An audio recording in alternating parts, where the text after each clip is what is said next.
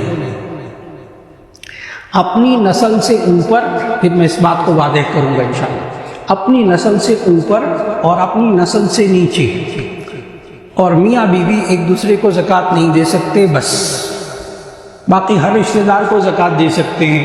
اب میں اس کو آسان کرنے لگا ہوں۔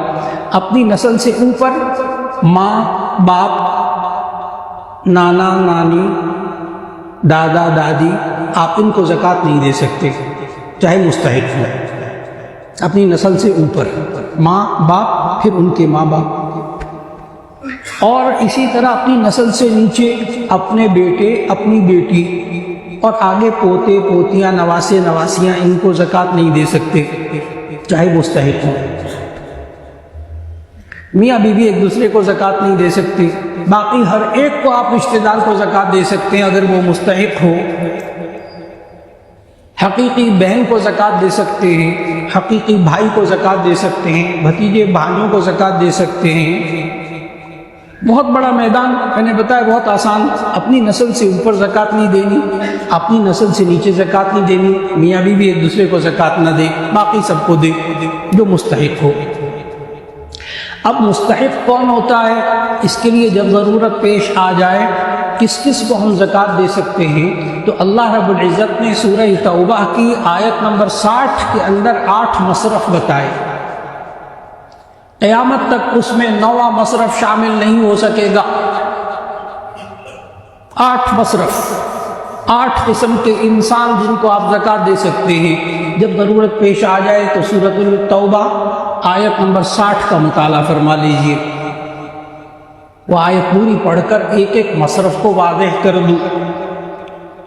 انما الصدقات للفقراء والمساکین والعاملین علیہا والمؤلفۃ قلوبهم وفی الرقاب والغارمین وفی سبیل اللہ وابن السبیل۔ 8 پورے ہو گئے، ایک ایک کر کے واضح۔ انما الصدقات للفقراء، لفظ صدقات قرآن مجید میں جب بھی بولا گیا اس سے مراد زکوٰۃ بھی ہے، صدقات بھی ہے۔ صدقہ ہر وہ چیز جو اللہ کی راہ میں دی جائے اسے صدقہ کہتے ہیں۔ ہدیہ جو انسان دوسرے کی محبت اور قربت حاصل کرنے کے لیے دیتا ہے، ثواب اس پہ بھی ملتا ہے، اس کو ہدیہ کہتے ہیں۔ تو صدقے میں زکوٰۃ شامل۔ انما الصدقات للفقراء، نمبر 1 یہ زکوٰۃ اور صدقات یہ فقراء کے لیے ہیں۔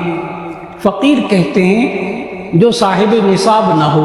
آسان سی بات، فقیر سے مراد یہاں وہ گداگر نہیں ہے، جو بھیک مانگنے والے جن کو ہم اردو میں فقیر کہتے ہیں وہ قرآن کی زبان میں فقیر نہیں شمار ہوتے۔ یہ تو گداگر مانگنے کی عادت اور لاکھوں روپے کما لیتے، اس لیے ان کو زکوٰۃ نہیں دینی چاہیے۔ گداگر کو، گداگری کو نبی صلی اللہ علیہ وسلم نے مسترد کیا۔ گداگر کے نبی صلی اللہ علیہ وسلم نے وعید فرمائی ہے۔ جامع ترمذی میں حدیث موجود کہ نبی صلی اللہ علیہ وسلم نے فرمایا جو شخص مانگتا پھرتا ہے، مانگنے کی عادت بنا لیتا ہے، کان فی وجہہ خموشا یوم القیامہ، تو اس کے چہرے پر قیامت کے دن گوشت نوچا ہوا ہوگا۔ اتنا بھیانک چہرہ اس کا ہوگا کہ یہ دنیا میں مانگ مانگ کر اپنے چہرے کو ذلیل کرتا رہا، آخرت میں بھی اس کا چہرہ ایسا ہی ہوگا۔ اتنا برا فرمایا نبی صلی اللہ علیہ وسلم نے گداگری کو۔ جو صاحب نصاب ہو اس کو مانگنا جائز ہی نہیں ہے، اس کو زکوٰۃ دینے سے آپ کی زکوٰۃ ادا نہیں ہوگی۔ اس لیے پوری توجہ۔ انما الصدقات للفقراء، نمبر 1 زکوٰۃ اور صدقات دے فقیروں کو۔ فقیر محتاج وہ شخص جو صاحب نصاب نہ ہو۔ ابھی میں نے عرض کیا شروع میں، صاحب نصاب کہتے ہیں جس کے پاس 1,45,000 روپیہ نہ ہو، 52.5 تولہ چاندی الگ سے زائد نہ ہو۔ یاد رکھ لیجئے گا زکوٰۃ کے نصاب میں موٹر سائیکل شامل نہیں ہوتی، موٹر سائیکل کار شامل نہیں ہوتی، لاکھوں روپے کی کار وہ شامل نہیں زکوٰۃ کے نصاب میں۔ گھر بہت اچھا کمال کا گھر وہ زکوٰۃ کے نصاب میں شامل نہیں۔ فیکٹری کی در و دیوار یہ زکوٰۃ کے نصاب میں شامل نہیں، اس پر زکوٰۃ نہیں ہوتی۔ فیکٹری کے اندر جتنی مشینری پڑی وہ بھی زکوٰۃ میں شامل نہیں ہوتی. فیکٹری کا جو مال تجارت ہے، را میٹیریل، خام مال، اس پر زکوٰۃ ہوتی ہے. جو تیار مال پڑا ہو اس پر زکوٰۃ ہوتی ہے، اور جو آپ کا پیسہ آپ کا سرکل میں چل رہا اس پر زکوٰۃ ہوگی. تو اگر کسی صاحب کے پاس گاڑی بھی موجود، گھر بھی موجود، موبائل بھی موجود، فلاں بھی موجود، لیکن اس کے پاس 1,45,000 روپیہ نقد بچا ہوا نہیں ہے، وہ فقیر ہے، قرآن کی زبان میں آپ اس کو زکوٰۃ دے سکتے ہیں. اور آج کل 40-45 ہزار روپے کمانے والا شخص جو چند بچوں کی فیس ادا کرتا ہو، گھر کا کرایہ ادا کرتا ہو، پیٹرول کا خرچہ ادا کرتا ہو، اس کے پاس 1,45,000 روپے بچے ہوئے ہوں، یہ آج کل کے معاشرے میں ہو نہیں رہا. معلوم ہوا کہ یہ سب لوگ زکوٰۃ کے مستحق ہیں. کتنے مستحقین زکوٰۃ کے نکل آئے. چنانچہ جامعہ شفیع میں جب طلبہ آتے ہیں تو بعض لوگ پوچھتے ہیں کہ جامعہ شفیع کو ہم زکوٰۃ دیتے ہیں، کیا یہ طلبہ مستحق ہوتے ہیں؟ تو اس کا جواب غور سے سنیے گا. صرف ایک مستحق نہیں ہوتے، بلکہ ان کے اندر وہ جو 8 قسمیں ہیں مستحق ہونے کی، اس میں سے کئی قسمیں ہر طالب علم پر لاگو ہو جاتی ہیں، جو ابھی میں عرض کروں گا. اچھا، یہاں طالب علم نے داخلہ لیا جامعہ شفیع میں، اور اس کے ابا جی لکھپتی، ظاہر ہے یہاں سارے میٹرک پاس طلبہ کو داخلہ دیتے ہیں، چھوٹے بچے نہیں ہوتے، بالغ بچوں کو داخلہ ملتا ہے یہاں جامعہ شفیع میں. تو اب جب وہ بالغ بچے ہوں گے تو ان کو اب خود دیکھا جائے گا کہ یہ 1,45,000 روپے کے مالک ہیں یا نہیں. ان کے ابا جی چاہے لکھپتی. یہ بڑی اہم بات ہے کہ جب بالغ ہو جائے نا لڑکا اور لڑکی، پھر آپ نے یہ دیکھنا ہے کہ لڑکا لڑکی بالغ ہونے کے بعد خود صاحب نصاب ہے کہ نہیں ہے. اب دیکھیے معاشرے میں کتنے مستحقین نظر آئیں گے آپ. بیچارہ MBBS کر رہا، بیچارہ انجینئرنگ کر رہا، فیسیں نہیں بھر سک رہا، نوجوان لڑکا، آپ اس کی زکوٰۃ سے مدد کر رہے. اس کے پاس 1,45,000 روپے نہیں ہے، ابا جی کے پاس جتنا مرضی ہو. اب اس کو دیکھا جائے گا یہ بالغ شخص، یہ بالغ بچہ اور بچی خود مستحق ہے کہ نہیں. بڑی اہم بات ہے جو ہمارے معاشرے کے اندر نظر آئے گا کہ کون کون مستحق ہے جس کو ہم زکوٰۃ دے سکتے ہیں. تو نمبر 1، انما الصدقات للفقراء، فقیر کو آپ زکوٰۃ دے سکتے ہیں. اب ظاہر ہے جامعہ شفیع میں جو طلبہ ہوتے ہیں وہ 1,45,000 روپے کے خود مالک و شاد و نادر ہی ہوتا ہے، لہذا سارے زکوٰۃ کے مستحق. اور پھر دوسرا المسکین، انما الصدقات للفقراء والمساکین. مسکین کہتے ہیں لیس لہ قوت یومہ، اس کے پاس کھانے کو کچھ نہ. مسکین لیس لہ قوت یومہ، اس کے پاس کھانے کو کچھ نہیں، آپ اس کو زکوٰۃ دے سکتے ہیں. 2 مصرف ہو گئے. 8 مصرف پورے ذہن میں لائیے گا. سورہ توبہ آیت نمبر 60، انما الصدقات للفقراء والمساکین. نمبر 3، والعاملین علیہا، زکوٰۃ کا کام کرنے والوں کو زکوٰۃ کے پیسے سے دینا.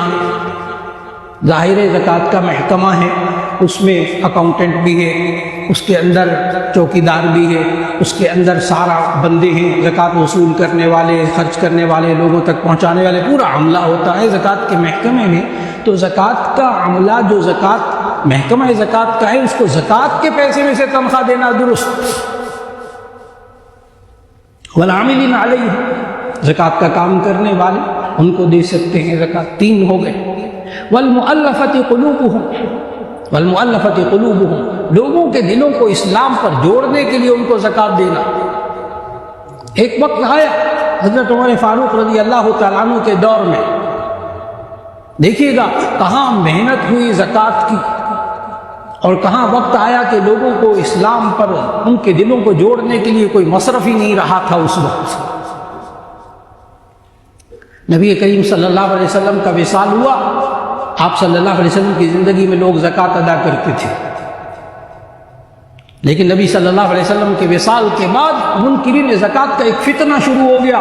ہم رسول اللہ صلی اللہ علیہ وسلم کو زکوٰۃ دیتے تھے، اے ابو بکر ہم آپ کو زکوٰۃ نہیں دیں گے، آپ خلیفہ.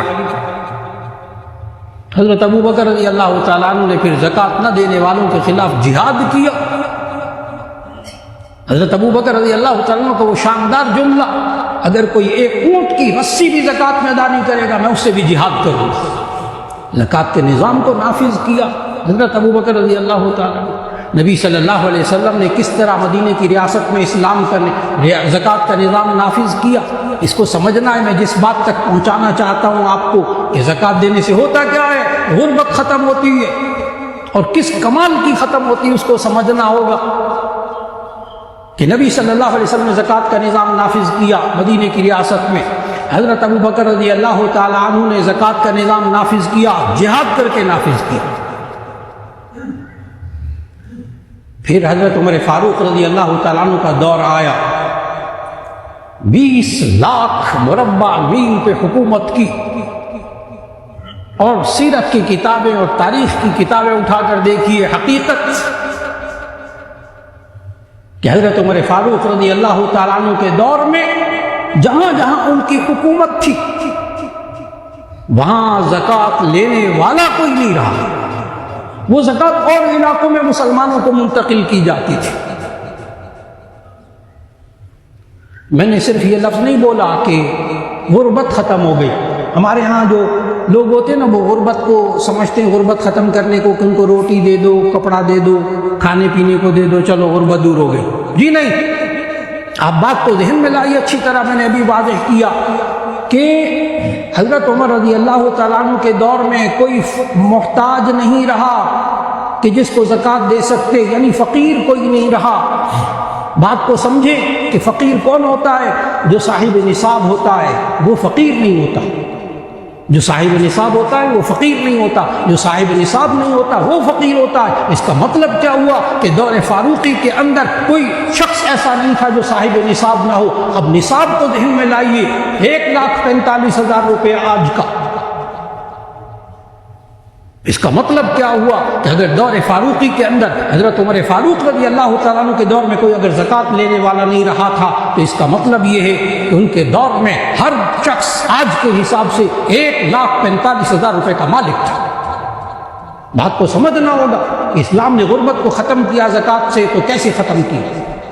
صرف روٹی اور کپڑا نہیں، بہت بڑی بات. اس کے پاس 1,45,000 روپے، 200 درہم اس کے پاس بچے ہوئے پڑے ہوئے تھے دور فاروقی میں. کیسے زکوٰۃ کو؟ لیکن طویل عرصہ. پھر اس کے بعد ایک تو انما الصدقات للفقراء، نمبر 2 والمساکین، نمبر 3 والعاملین علیہا، نمبر 4 والمؤلفۃ قلوبہم، لوگوں کے دلوں کو اسلام پر جوڑنے کے لیے زکوٰۃ دینا کہ کہیں یہ مال کی کمی کی وجہ سے کہیں عیسائی مشنریاں اور قادیانی مشنریاں کہیں اس کو قادیانی نہ بنا دے، عیسائی نہ بنا دے پیسہ دے کر، جیسا ہمارے پاکستان کی آج بعض صوبوں کے اندر ایسا ہو رہا. ایسے لوگوں کو زکوٰۃ کا پیسہ دینا تاکہ یہ کہیں دین نہ چھوڑ دے. والمؤلفۃ قلوبہم. اگلا لفظ وفی الرقاب، اور غلاموں کو زکوٰۃ دینا، غلاموں کو آزاد کرنے کے لیے زکوٰۃ دینا کہ اتنی زکوٰۃ دی گئی غلاموں کو آزاد کرنے کے لیے کہ آج کفاروں میں غلام آزاد کرنے کے لیے غلام نہیں ملتا. کیسے سلسلہ غلامی کا ختم کیا نبی صلی اللہ علیہ وسلم نے. زکوٰۃ کا نظام پورا لگ گیا اس پر. وفی الرقاب انما الصدقات للفقراء 1، والمساکین 2، والعاملین علیہا زکوٰۃ کا کام کرنے والے 3، والمؤلفۃ قلوبہم 4، وفی الرقاب غلاموں کو آزاد کرنے کے لیے 5 ہو گئے. نمبر 6 والغارمین، اور قرض دار کو زکوٰۃ دینا تاکہ وہ قرض ادا کر سکے. یہاں سے تجارتی قرضہ مراد نہیں، انسان اپنی ضروریات زندگی کے لیے جو قرضہ لیتا ہے، آپ کسی قرض دار کو زکوٰۃ دیتے ہیں اس لیے تاکہ وہ اپنا قرضہ ادا کر دے. اللہ نے مصرف بتایا. 6 ہو گئے.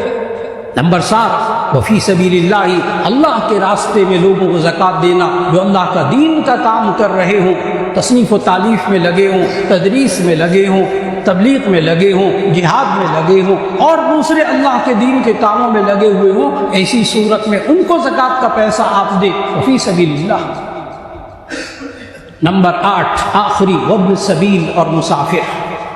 وابن السبیل اور مسافر، ایک شخص اپنے ملک کے اندر تو لکھپتی ہے، صاحب نصاب ہے، لیکن حالت سفر میں اس کے پیسے گم جاتے ہیں، بٹوا گم جاتا ہے، پاسپورٹ گم گیا، سب کچھ بیچارہ، ATM کارڈ بھی نہیں چلتا وہاں اس ملک کے اندر اس کا. اب صرف مسافر ہونے کی وجہ سے آپ اس کو زکوٰۃ کا پیسہ دیتے ہیں. اللہ نے 8 مصرف بتائے.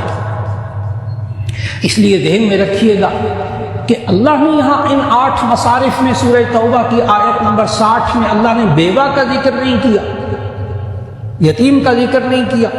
بڑے ذہن کو واضح کیجیے گا. طالب علم کا ذکر نہیں کیا، نہ طالب علم کا ذکر ہے ان 8 مصارف میں، نہ بیوہ کا ذکر ہے، نہ یتیم کا ذکر ہے. اس لیے کہ اگر بیوہ خود شوہر مر گیا لیکن اس کے پاس صاحب نصاب ہے، سونے اس کے پاس موجود، زیورات موجود، اس کو آپ زکوٰۃ نہیں دے سکیں گے. تو بیوہ ہونا مصرف نہیں، وہ فقیر ہوگی، مسکین ہوگی، مسافر ہوگی، فلاں. یہ جو 8 مصرف ہیں ان میں اگر طالب علم فٹ ہوتا ہو ان 8 مصرف میں تو آپ اس طالب علم کو زکوٰۃ دے سکیں گے. جیسے میں نے ابھی عرض کیا کہ جامعہ شفیعہ کے اندر جو طلبہ ابھی اس دفعہ دور حدیث کے اندر تقریباً 750 طلبہ، جب ان سے پوچھا جاتا ہے، ان کے حالات کو معلوم کیا جاتا ہے تو معلوم ہوتا ہے کہ سارے کے سارے فقیر، مستحق، ابن سبیل، مسافر بھی اور اللہ کے راستے میں دین کا علم حاصل کرنے والے بھی. تو یہ بہترین مصرف ہو جاتے ہیں. ان پر تو 3-4 مصارف صادق آ جاتے ہیں. اس لیے آج وقت کی ضرورت ہے کہ ہم زکوٰۃ کو سمجھیں کہ زکوٰۃ کس پر فرض ہوتی ہے، کتنی زکوٰۃ ادا کرنی ہے، ہم کس رشتہ دار کو زکوٰۃ دے سکتے ہیں، کس کو زکوٰۃ نہیں دے سکتے. اللہ رب العزت نے ہمیں سمجھایا کہ تم مال میں سے زکوٰۃ ادا کرو. پھر اسی صورت میں خذ من اموالہم صدقۃ تطہرھم وتزکیہم بہا وصلی علیہم ان صلاتک سکن لہم. اس آیت کو سمجھنا بڑا ضروری ہے. خذ من اموالہم صدقۃ، آپ ان کے مالوں سے صدقات زکوٰۃ لیجئے. تطہرھم بہا، اس سے آپ ان کو پاک کر دیں گے، ان کے مالوں کو. وتزکیہم، اور ان کو پاکیزہ بنا دیں گے. وتصلی علیہم، اور آپ ان زکوٰۃ دینے والوں کو دعائیں بھی دیا کریں. عجیب جملہ ہے نبی صلی اللہ علیہ وسلم کو خطاب کر کے. وتصلی علیہم ان صلاتک سکن لہم، اے نبی صلی اللہ علیہ وسلم آپ ان زکوٰۃ دینے والوں کو دعائیں بھی دیا کیجئے. کیوں؟ ان صلاتک سکن لہم، یہ دعائیں دینا ان کے لیے سکون کا باعث ہوتا ہے. میرے شیخ حضرت مولانا فضل الرحیم صاحب کئی دفعہ مجھے ٹوکتے تھے ان باتوں میں. کوئی ایسے صاحب ہوتے تو حضرت مولانا تلقین فرماتے، مولا ان کے لیے دعا کروائیے، ان جامعہ شفیعہ کے ساتھ تعاون کرنے والوں کے لیے دعائیں کروائیں. اللہ نے قرآن میں کہا ہے ان صلاتک سکن لہم، ان کے لیے دعائیں کریں گے اللہ ان کو سکون دے گا. دعا فرما لیجیے. اللہ رب العزت ہم سب کو اس زکوٰۃ کے فریضے کو ادا کرنے کی توفیق عطا فرمائے. الحمدللہ رب العالمین. اللہم صلی علی سیدنا و مولانا محمد وعلی آل سیدنا و مولانا محمد وبارک وسلم. ربنا آتنا فی الدنیا حسنۃ وفی الآخرۃ حسنۃ وقنا عذاب النار. ربنا لا تزغ قلوبنا بعد إذ هديتنا وهب لنا من لدنك رحمة إنك أنت الوهاب. ربنا هب لنا من أزواجنا وذرياتنا قرة أعين واجعلنا للمتقين إماما.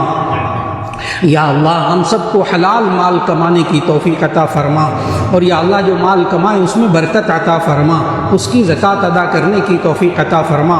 یا اللہ بہن بھائیوں کی مدد کرنے کی توفیق عطا فرما، ماں باپ کے ساتھ تعاون کرنے کی توفیق عطا فرما. یا اللہ معاشرے کے ہر فرد کو دوسرے فرد کے ساتھ تعاون کی توفیق عطا فرما. یا اللہ جتنے بیمار ہیں سب کو شفاء کاملہ نصیب فرما، جو پریشان حال ہیں ان کی پریشانیوں کو دور فرما. یا اللہ جو قرض میں مبتلا ان کو قرضے کی ادائیگی کا نظم غیب سے انتظام فرما. اور یا اللہ جو مالی پریشانیوں میں مبتلا ایک ایک کی پریشانی کو دور فرما. یا اللہ سود سے بچنے کی توفیق عطا فرما، قرض سے بچنے کی توفیق عطا فرما. اور یا اللہ ہم سب کو روحانی اور جسمانی بیماریوں سے شفا عطا فرما. جن جن حضرات نے دعاؤں کے لیے کہا یا اللہ ایک ایک کی دعا کو قبول فرما. خاص طور پر حضرت مولانا فضل الرحیم صاحب دامت برکاتہم، مولانا ارشد اویس صاحب دامت برکاتہم. اللہ ان بزرگوں کے سائے کو ہمارے سروں پہ سلامت فرمائے. اور یا اللہ ہم سب کو رمضان کی بابرکت ساعتوں میں روزے رکھنے کی توفیق عطا فرما. اور یا اللہ اس رمضان میں زکوٰۃ ادا کرنے کی توفیق عطا فرما کہ ایک رمضان میں فرض ادا کرنے کا 70 فرضوں کے برابر ثواب ملتا ہے، 70 مرتبہ زکوٰۃ ادا کرنے کا ثواب ملتا ہے. اے اللہ ہم سب کو صحیح طریقے سے زکوٰۃ کا حساب کر کے زکوٰۃ ادا کرنے کی توفیق عطا فرما. پھر ہمارے مالوں کو پاکیزہ بھی بنا دے، پھر ہمارے مالوں میں برکت بھی عطا فرما دے. یا اللہ ہمارے ایمان کی حفاظت فرما لے، ہمارے اخلاق اور کردار کی حفاظت فرما لے، ہمارے بچے اور بچیوں کے ایمان کی حفاظت فرما لے. یا اللہ ہم سب کو فکر آخرت عطا فرما دے. ربنا تقبل منا انك انت السميع العليم وتب علينا انك انت التواب الرحيم. وصلى الله تعالى على خير خلقه محمد وآله واصحابه اجمعين برحمتك يا ارحم الراحمين.